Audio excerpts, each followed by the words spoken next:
রব্বুল আলামিন, যার কারণে তার কালাম ওরা বিশ্বের রবের সৃষ্টির জগৎ যা আছে সকলের জন্য আল্লাহর পক্ষ থেকে এসেছে এই কোরআন। এই কোরআন আমরা অনেকে ভাবি এটা তো শুধু এসেছে মুসলমানদের জন্য, তাদের ধর্মগ্রন্থ। এটাই হলো সবচেয়ে মারাত্মক একটা ভুল চিন্তাধারা আমাদের। আল্লাহ হলেন বিশ্বব্রহ্মাণ্ডের সকলের রব, এর জন্য তার এই কালামও এসেছে দুনিয়ার সকলের জন্য। সুবহানাল্লাহ বলেন। এই কোরআনুল কারীমে আল্লাহ কি দিয়েছেন? কোরআনকে যদি প্রশ্ন করা হয়, আল্লাহর কালাম কোরআনুল কারীম কি সুন্দর ভাষায় দুনিয়ার মানুষকে জানাইয়ে দিতেছে, ও দুনিয়ার মানুষ শোনো, কি জন্য আমি এসেছি, আমার মধ্যে আছে কি? وَنُنَزِّلُ مِنَ الْقُرْآنِ مَا هُوَ شِفَاءٌ وَرَحْمَةٌ لِلْمُؤْمِنِينَ। জোরে বলো আল্লাহু আকবার। নুনাজ্জিলু মিনাল কোরআন, নাযিল করা হয়েছে কোরআনকে, মা হুয়া শিফা, এর মধ্যে আল্লাহ দিয়েছেন ঔষধ। সুবহানাল্লাহ বলেন। কি দিয়েছেন? কিসের ঔষধ? আল্লাহকে যদি প্রশ্ন করা হয়, তার রাসূল সাল্লাল্লাহু আলাইহি ওয়াসাল্লাম সেই কথা দুনিয়া মানুষকে ক্লিয়ার বলে দিয়ে গেছেন এই আয়াতের ব্যাখ্যায়। মুফাসসিরিন কিরাম যারা কোরআনের ব্যাখ্যাকারী যারা, তারা লিখেছেন এই যে ঔষধ আল্লাহ দিয়েছেন, এক নম্বরে মানব বডির যে অসুস্থতা আছে তার তো ঔষধ আছেই আছে। দুনিয়ার সকল প্রকারের পাপাচার থেকে, অশান্তি থেকে মানুষকে বাঁচানোর জন্য আল্লাহ পাক যত ঔষধের প্রয়োজন সব তার এই কালাম কোরআনুল কারীমের মধ্যে আল্লাহ দিয়েছেন। আলহামদুলিল্লাহ,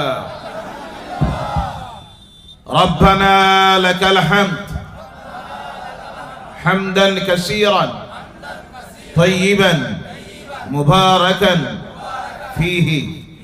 আমরা শুকরিয়া আদায় করেছি কার? আমরা কার গোলাম? বেশি ভূমিকায় কথা বলতে যাব না, স্বল্প সময়ের ভিতরে আল্লাহর কালাম কোরআনুল কারীম থেকে দুইটা আয়াতে কারিমা তিলাওয়াত করেছি গ্রহণযোগ্য তাফসীরের কিতাব থেকে। তৎসঙ্গে গ্রহণযোগ্য মুফাসসিরুল কোরআন যারা, তাদের অভিমত থেকে সংক্ষিপ্তভাবে আপনাদের সামনে কিছু আলোচনা তুলে ধরার চেষ্টা রাখবো। আল্লাহ পাক যেন তৌফিক দেন, বলেন আল্লাহুম্মা আমিন। এবং সেই আলোচনার মাধ্যমে আল্লাহ পাক যেন আমাকে আপনাদেরকে দৈনন্দিন জীবনে চলার পথে আমাদের নৈতিক চরিত্রের পরিবর্তন যেন আল্লাহ করে দিনদার, ইমানদার, মুত্তাকি, পরহেজগার হওয়ার তৌফিক যেন দেন। সকলে বলেন আল্লাহুম্মা আমিন।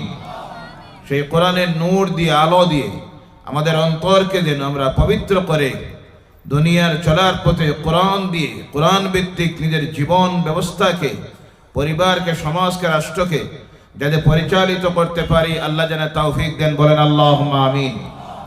ভাইয়েরা আমার সামনে যে কিতাব রাখা আছে, এই কিতাব কার কালাম? জোরে বলবেন কার? এর মতো দ্বিতীয় আর কোন কিতাব, ধর্মগ্রন্থ এই পৃথিবীতে আছে? আল্লাহ সুবহানাহু ওয়া তাআলার পক্ষ থেকে এই পৃথিবীতে এসেছিল ধর্মগ্রন্থ, কিতাব যাকে বলা হয় চারটা। কয়টা? একটার নাম হলো তাওরীত, আর একটার নাম হলো জাবুর শরীফ, আর একটার নাম হলো ইনজিল। তিনটা এই পৃথিবীতে এসেছে একসঙ্গে। এবং যে সমস্ত নবীদের উপরে আল্লাহ নাজিল করেছিলেন, অবতীর্ণ হয়েছিল, নবীরা জমিন থেকে চলে যাওয়ার পর সেই কিতাব, সেই ধর্মগ্রন্থ তাদের অনুসারীরা বিকৃত করে দিয়া আজকের এই পৃথিবীতে সেই তিনটা কিতাবের কোনো অস্তিত্বই নাই, পৃথিবী থেকে বিলীন হয়ে গিয়েছে। সর্বশেষ বিশ্ব মানুষের জন্য আল্লাহর পক্ষ থেকে যে ধর্মগ্রন্থ দেওয়া হয়েছিল সে কিতাবের নাম হলো কোরআনুল কারীম, যেটা আমাদের সামনে আছে, বলেন সুবহানাল্লাহ। বাকি সবটা নাজিল হতে গিয়ে একসঙ্গে, আর এই কোরআনকে নাজিল করতে গিয়ে পৃথিবীতে আল্লাহ রাসূলের কাছে আল্লাহ পাঠাইতে সময় নিলেন 23 বছর। কত বছর?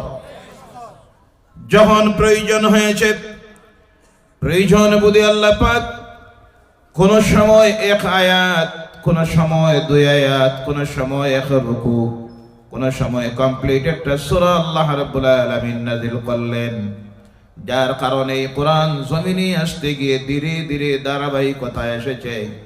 প্র্যাকটিক্যালি পৃথিবীর মানুষ তা গ্রহণ করে নিতে গিয়ে কোনো অসুবিধা হয় নাই। যার কারণে কোরআন নাজিল হওয়া আজ হয়ে গেল 1450 বছর। সুবহানাল্লাহ বললা না? কত বছর? 1450 বছর হয়ে গেল। পৃথিবীর কোন শক্তি সেই আল্লাহর কালাম কোরআনুল কারীমকে বিকৃত করতে পারে নাই, পরিবর্তন করতে পারে নাই, বদলাইতে পারে নাই। এই কোরআন সেই কোরআন যে কোরআনের সংশোধন নাই, পরিবর্তন নাই, যাকে আল্লাহ কমপ্লিট করে দুনিয়ার মানুষের জন্য দিয়ে দিয়েছেন। যে ধর্মগ্রন্থকে, সেই ধর্মগ্রন্থের নাম হলো কোরআনুল কারীম। বলে সুবহানাল্লাহ। যার হেফাজতের দায়িত্ব নিয়েছেন আল্লাহ পাক কে? যার জন্য আল্লাহ বলছেন বিসমিল্লাহির রহমানির রহিম, ইন্না নাহনু নাযালনা যিকরা ওয়া ইন্না লাহু লাহাফিজুন। জোরে বলো আল্লাহু আকবার। নাযিল করেছি জিকিরকে, অর্থাৎ এই কোরআনকে আমি আল্লাহ, আর তার হেফাজতের দায়িত্ব নিয়েছেন আল্লাহ পাক। বলে সুবহানাল্লাহ। এই কোরআন কার কালাম? নাজিল করেছেন কে? হেফাজতের দায়িত্ব কার? কেন দিলেন? সংক্ষেপে কয়েকটা কথা বলে মূল তিলাওয়াতকৃত আয়াতের আলোচনায় চলে যাব। কোরআনুল কারীমকে যদি প্রশ্ন করা হয়, এ কোরআন তোমাকে কি জন্য দেওয়া হয়েছে? আল্লাহর কালাম কোরআন দুনিয়ার মানুষকে জানাইয়া দেয়, শোনো কি জন্য আমি এসেছি।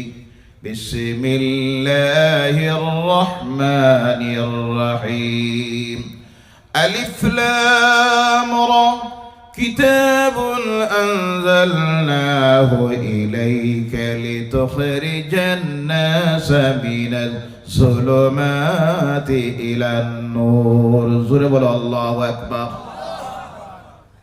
এটার সাউন্ড আর কিছু আছে নাকি? একটু বাড়াও। হাব ভাবে তো বোঝা যায় খুব ভালো কিছু, সাউন্ড কেস করে না, টানে না, শক্তি লাগে কথা বলতে গিয়া। ভাইরা আমার, আল্লাহ রাব্বুল আলামিন বলছেন আলিফ লাম রা, কিতাবুন আনজালনাহু ইলাইকা লিতুখরিজান নাসা মিনাজ যুলুমাতি ইলান নূর। এই কোরআনকে নাযিল করা হয়েছে রাসূল আপনার প্রতি, লিতুখরিজান নাসা মিনাজ যুলুমাতি ইলান নূর, পৃথিবীর মানুষকে অন্ধকার থেকে আলোর দিকে টেনে টেনে বাহির করার জন্য। বলে সুবহানাল্লাহ। ওই তো আসে তো ইয়া দেও না, কেন বকিলি করো কেন? ভাইরা আমার, আল্লাহ পাক রব্বুল আলামিন তার এই কালাম কোরআনুল কারীমের মধ্যে বলতেছেন, এই কোরআন নাযিল হয়েছে পৃথিবীর মানুষকে, মুসলমানদেরকে নয়, পৃথিবীর মানুষকে অন্ধকার থেকে আলোর দিকে টেনে আনার জন্য। বলে সুবহানাল্লাহ। এই কোরআন নাযিল হয়েছে বিশ্ব মানুষের জন্য। সুবহানাল্লাহ বললেন না? এই কোরআন শুধু মুসলমানদের জন্য আসে নাই, কোরআন এসেছে আল্লাহর পক্ষ থেকে, আর আল্লাহ হলেন এই সৃষ্টির সকলের রব। এর জন্য আল্লাহর কালাম কোরআনুল কারীমকে, বর্তমান যে কোরআন আমাদের সামনে, এটাকে তিলাওয়াত করতে গিয়ে, শুরু করতে গিয়ে, পাঠ করতে গিয়ে আমরা প্রথম যে আয়াতটাকে তিলাওয়াত করি, আল্লাহ তার পরিচয় দিতেছেন বিসমিল্লাহির রহমানির রহিম। পড়ুন আমার সঙ্গে, আলহামদুলিল্লাহি রাব্বিল আলামিন। সমস্ত প্রশংসা সেই আল্লাহর জন্য, যিনি হলেন রব এই বিশ্ব ব্রহ্মাণ্ডের যা কিছু আছে সকলের। সুবহানাল্লাহ। রাব্বিল আলামিন, যার কারণে তার কালাম পুরা বিশ্বের রবের সৃষ্টির জগৎ যা আছে সকলের জন্য আল্লাহর পক্ষ থেকে এসেছে এই কোরআন। এই কোরআন আমরা অনেকে ভাবি এটা তো শুধু এসেছে মুসলমানদের জন্য, তাদের ধর্মগ্রন্থ। এটাই হলো সবচেয়ে মারাত্মক একটা ভুল চিন্তাধারা আমাদের। আল্লাহ হলেন বিশ্ব ব্রহ্মাণ্ডের সকলের রব, এর জন্য তার এই কালামও এসেছে দুনিয়ার সকলের জন্য। সুবহানাল্লাহ বলেন। এই কোরআনুল কারীমে আল্লাহ কি দিয়েছেন? কোরআনকে যদি প্রশ্ন করা হয়, আল্লাহর কালাম কোরআনুল কারীম কি সুন্দর ভাষায় দুনিয়ার মানুষকে জানাইয়ে দিতেছে, ও দুনিয়ার মানুষ শোনো, কি জন্য আমি এসেছি, আমার মধ্যে আছে কি। ওয়ানুনাজ্জিলু মিনাল কুরআনি মা হুয়া শিফাউন ওয়া রাহমাতুল লিল মুমিনিন। জোরে বলো আল্লাহু আকবার। নুনাজ্জিলু মিনাল কুরআন, নাযিল করা হয়েছে কোরআনকে, মা হুয়া শিফা, এর মধ্যে আল্লাহ দিয়েছেন ঔষধ। সুবহানাল্লাহ বলেন। কি দিয়েছেন? কিসের ঔষধ? আল্লাহকে যদি প্রশ্ন করা হয়, তার রাসূল সাল্লাল্লাহু আলাইহি ওয়াসাল্লাম সেই কথা দুনিয়ার মানুষকে ক্লিয়ার বলে দিয়ে গেছেন এই আয়াতের ব্যাখ্যায়। মুফাসসিরিন কিরাম যারা কোরআনের ব্যাখ্যাকারী যারা তারা লিখেছেন এই যে ঔষধ আল্লাহ দিয়েছেন, এক নম্বরে মানব বডির যে অসুস্থতা আছে তার তো ঔষধ আছেই আছে। দুনিয়ার সকল প্রকারের পাপাচার থেকে, অশান্তি থেকে মানুষকে বাঁচানোর জন্য আল্লাহ পাক যত ঔষধের প্রয়োজন সব তার এই কালাম কোরআনুল কারীমের মধ্যে আল্লাহ দিয়েছেন। এক নম্বরে হলো কুফরিয়তের রোগ থেকে বাঁচার, শিরকিয়তের রোগ থেকে বাঁচার, বিদআতের রোগ থেকে বাঁচার, মদের রোগ থেকে, সুদের রোগ থেকে, জিনার রোগ থেকে, অর্থাৎ যত জিনিস এই পৃথিবীর মানুষ রোগে আক্রান্ত হলে তার শারীরিক জীবনে, পারিবারিক জীবনে, সামাজিক জীবনে, রাষ্ট্রীয় জীবনে অশান্তি দেখা দেয়, মানুষ আক্রান্ত হয়ে যায় বিভিন্ন রোগে, তার থেকে বাঁচার সকল প্রকারের ঔষধ আল্লাহ যে ধর্মগ্রন্থে দিয়েছেন তার নাম হলো কোরআন। সুবহানাল্লাহ। আর দিয়েছি রাহমাতাল লিল মুমিনিন, যারা আল্লাহ বিশ্বাসী হয়ে যাবে, রাসূলের প্রতি বিশ্বাসী হবে, ঈমান আনবে, ঈমান আনার পর যারা মুমিন হয়ে যাবে তাদের জন্য এই কোরআনে আল্লাহ পাক দিয়েছেন শান্তি আর শান্তি। বলে সুবহানাল্লাহ। আজকের এই পৃথিবীতে সব চাইতে অশান্তিতে গোটা বিশ্ব মানুষ আজকে পৃথিবীর অশান্তি আর অশান্তিতে সবচাইতে বেশি আমার মনে হয় যারা আজকে আমরা অশান্তিতে পড়েছি আমরা হলাম মুসলমানেরা। কথা ঠিক কিনা? পারিবারিক জীবনে, সামাজিক জীবনে, রাষ্ট্রীয় জীবনে, গোটা বিশ্বের যে প্রান্তের দিকে আপনারা তাকান, সোশ্যাল মিডিয়ার মাধ্যমে আজকে পৃথিবীটা মানুষের হাতের তলার সামনে এসে গেছে। যেদিকে তাকান, তাকালে পরে দেখবেন সবচেয়ে বেশি অশান্তিতে যারা আজ প্রতিবেশী দেশ বাংলাদেশের দিকে তাকাচ্ছেন, পাকিস্তানের দিকে তাকান, ফিলিস্তিনের দিকে তাকান, সিরিয়ার দিকে তাকান, মিশরের দিকে তাকান, এইভাবে ইসলামিক রাষ্ট্রগুলি, অর্থাৎ বিশেষ করে যেখানে মুসলমানরা সংখ্যা গরিষ্ঠ সেই রাষ্ট্রগুলির দিকে তাকালে পরে দেখা যায় সবচাইতে অশান্তিতে আজকে আমরা মুসলমানেরা। তার কারণ হলো আল্লাহর কালাম বলছে রাহমাতাল লিল মুমিনিন, এই কোরআন মুমিনদের জন্য এসেছে শান্তি। তাতে বোঝা যায় আমরা যে অশান্তিতে পড়েছি তার কারণ হলো এখন পর্যন্ত আমরা মুমিন হইতে পারি নাই। কি হইতে পারি নাই? মুমিন হতে পারি নাই। প্রকৃত ঈমানদার, দিনদার মুমিন যদি হয়ে যাইতে পারতাম এই কোরআন আমাদেরকে দিত শান্তি। বলে সুবহানাল্লাহ। আর এই মুমিন হওয়ার জন্য অনুসরণ, অনুকরণ করতে হবে, আইন মানতে হবে, যার তার নাম হলো আল্লাহ। আর সমস্ত আইনকে আল্লাহ পাক যে কিতাবের মধ্যে ঢুকাইয়ে দিয়েছেন সেই কিতাব হলো কোরআন।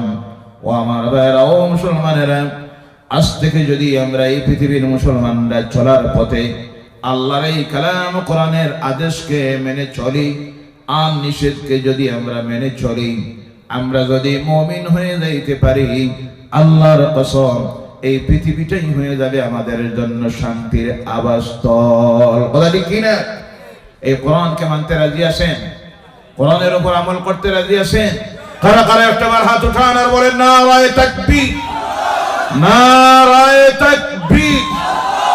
আপনার আল্লাহ পাক আমাদের বাস্তব জীবনে চলার পথে এই কোরআনের উপর আমল করার জন্য আল্লাহ তৌফিক দেয়। সকলে বলেন আল্লাহুম্মা আমিন।